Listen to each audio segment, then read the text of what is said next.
Level 1. The Temple Youth. You are not born a priest. Nobody is. You are born a boy with a family that has connections to a temple, and that is the only inheritance that matters yet. Your father walks you to the scriptorium before sunrise. You carry nothing. No linen robe. No ritual tools. Just a reed pen you don't yet know how to hold properly. The senior scribe doesn't look at your face. He looks at your hands, checking if they shake. You spend your first year copying signs onto broken pottery and limestone flakes, because papyrus is too expensive to waste on a boy who might fail. You memorize offering lists before you understand what they mean. You learn hieratic script, then formal hieroglyphs, then the ritual phrases you'll recite for the rest of your life without ever being told why the words matter. There is no wage. You eat what your family provides, or what patronage allows. If your handwriting improves, a senior official might mention your name to someone who matters. If it doesn't, you disappear back into ordinary life, and no one records that you ever tried. You are not yet allowed near the sanctuary. You are not yet pure enough. You are, for now, only a boy the temple hasn't decided to keep. Your test isn't faith, it's memory, obedience, and whether a powerful man is willing to attach his name to yours. Level 2. The Wab Priest. Yol. Years pass. Your handwriting holds. Someone notices. You are named Wab Pure. It sounds like an honor. It feels like a punishment. You shave your head and body, every hair, every few days, for as long as your rotation lasts. You wash in cold water before dawn, sometimes twice. You wear only white linen, nothing woven from wool, nothing that once touched an animal you can't account for. You avoid foods your seniors forbid, though no one explains the reasoning, and you don't ask.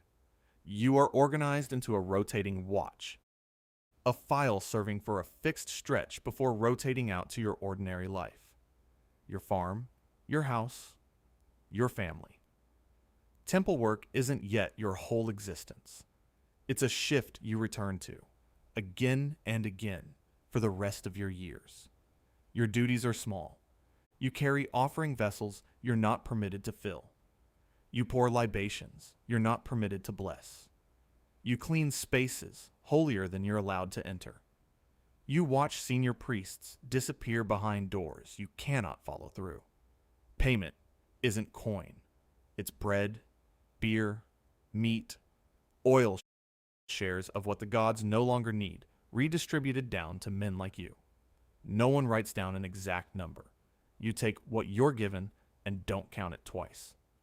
One mistake, a lapse in purity, a missing vessel, an unauthorized step toward the sanctuary, and you lose your place in the rotation. Someone else's son is waiting to replace you. You are clean now, clean enough to carry what another man is still the only one permitted to touch. Level 3. The Amenhotep Priest. You move closer, not into the sanctuary, not yet, but into the space just outside it, the interior service reserved for those trusted with more than cleaning. You attend processions now, carrying cult equipment through crowds who part for the linen you wear, not for you. You assist during funerary rites, standing beside a Lector Priest whose recitations you don't yet have the standing to perform yourself.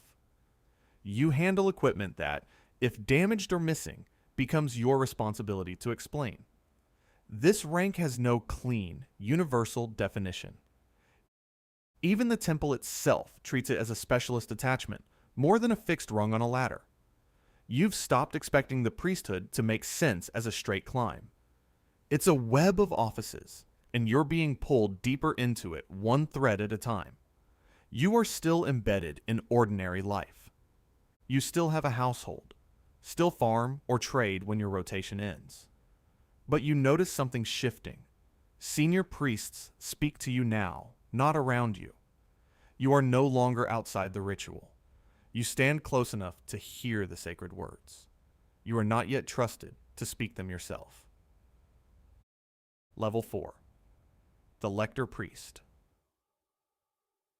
You are given something more dangerous than a blade, the words themselves.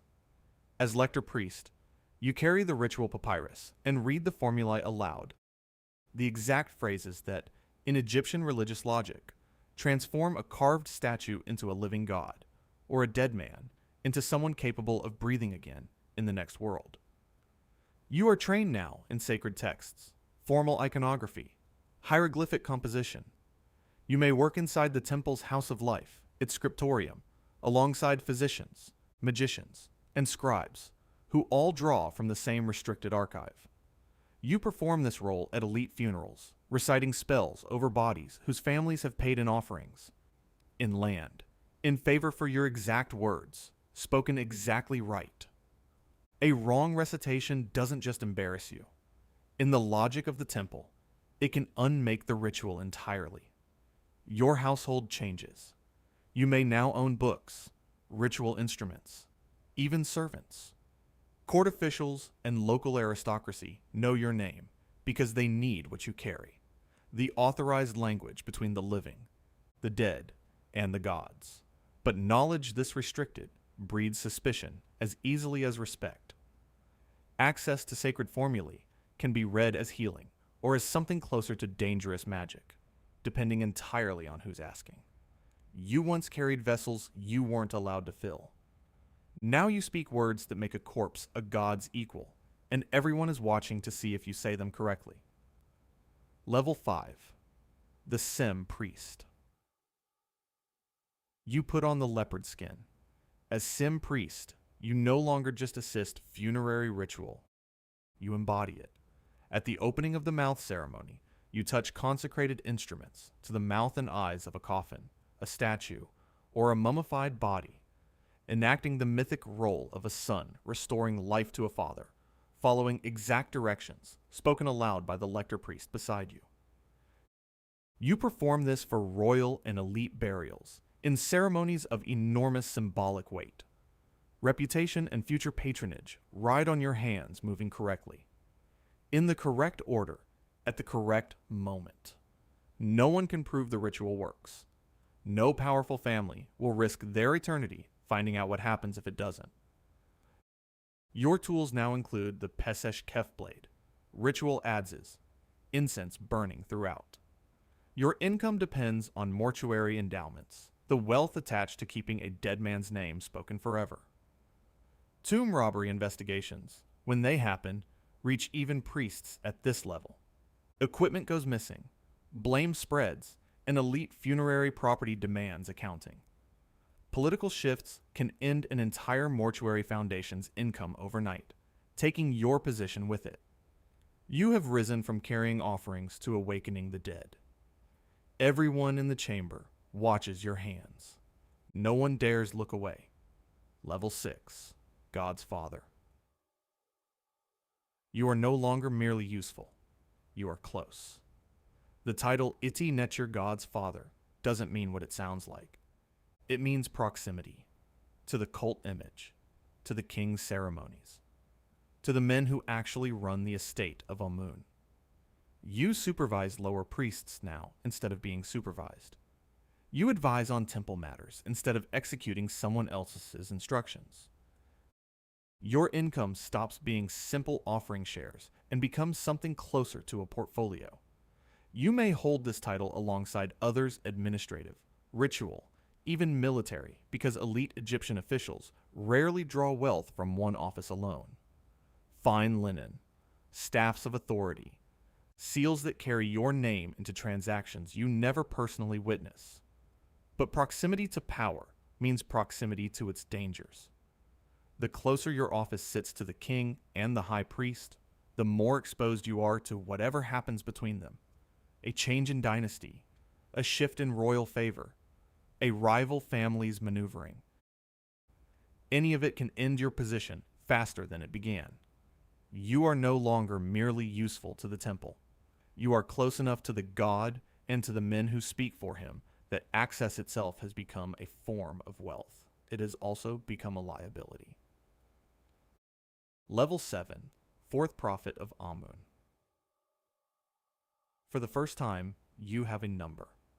Fourth prophet of Amenhotep, servant of the god. The term Egyptologists translate as prophet, though prophecy was never really the job. You are the lowest of 4 numbered senior offices, but you are still further above ordinary temple staff than most men will ever climb. You supervise sections of personnel now.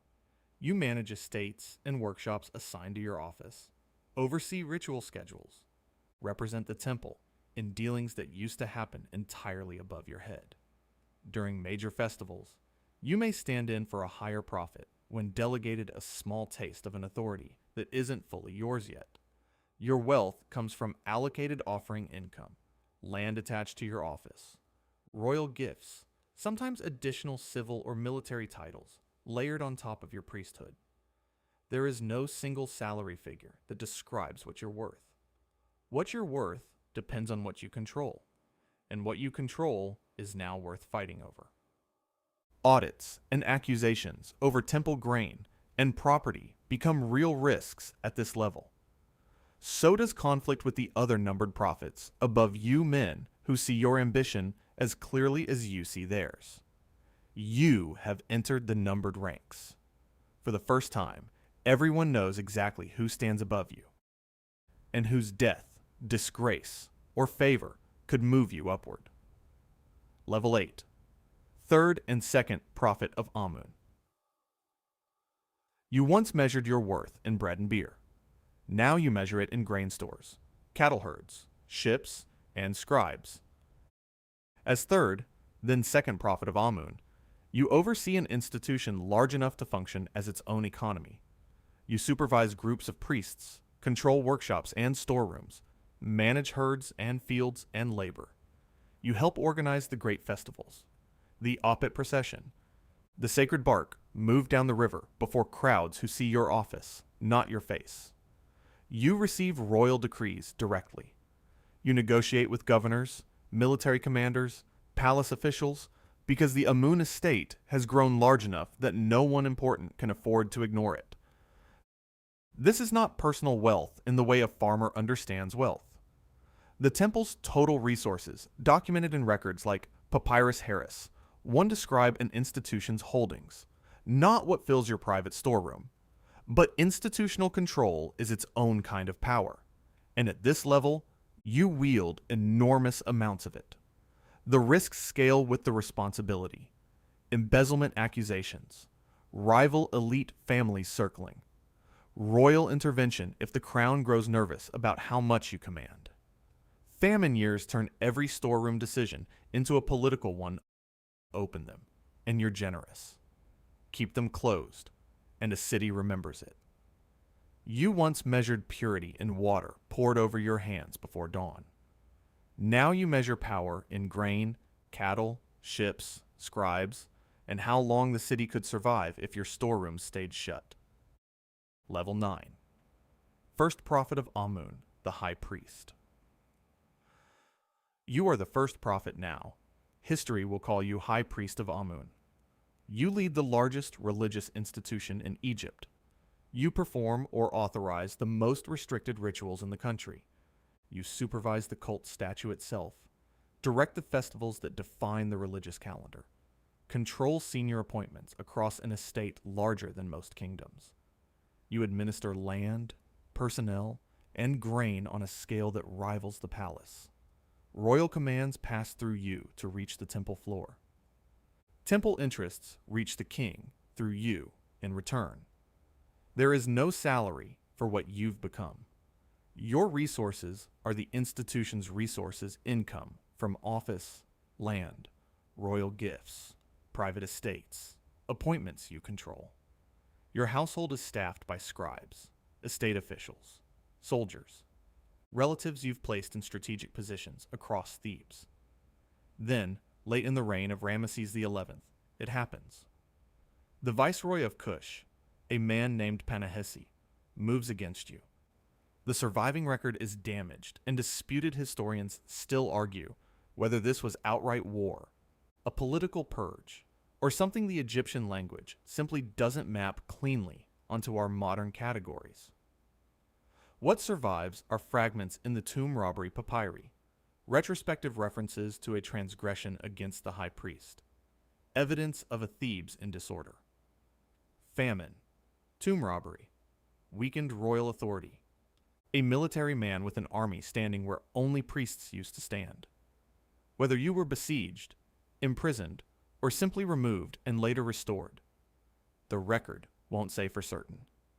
What it does say is this: at the summit of sacred power, the argument stopped being theological. Soldiers entered the temple. You built your entire life on the idea that ritual authority was its own kind of protection.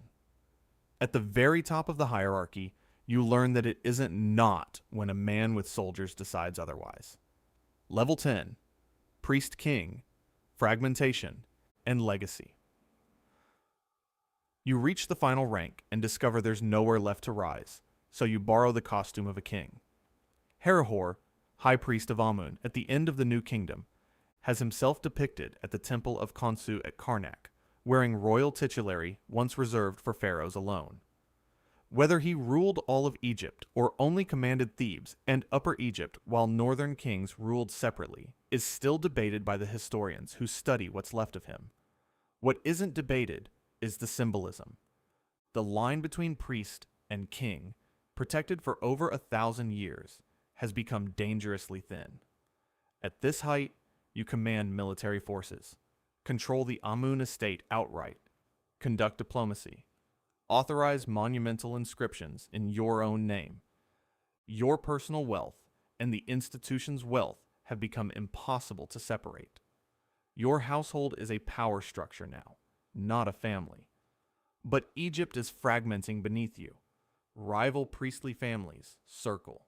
The north and south drift towards separate rule. Foreign powers watch a weakened throne with interest. The institution doesn't collapse in a single dramatic moment. It survives you, adapts under Libyan rulers, Kushite rulers, Persian rulers, Greek rulers, negotiating privileges with each new regime that takes the throne. Under Rome, its resources shrink. Under Christianity, its temples close one by one until a man named Esmet Akom carves the last securely dated hieroglyphic inscription anyone will ever find, at Philae in 394 CE. The temple itself survives a century and a half longer than almost anywhere else, before an emperor named Justinian finally closes it for good. The hierarchy didn't end because Egypt forgot its gods.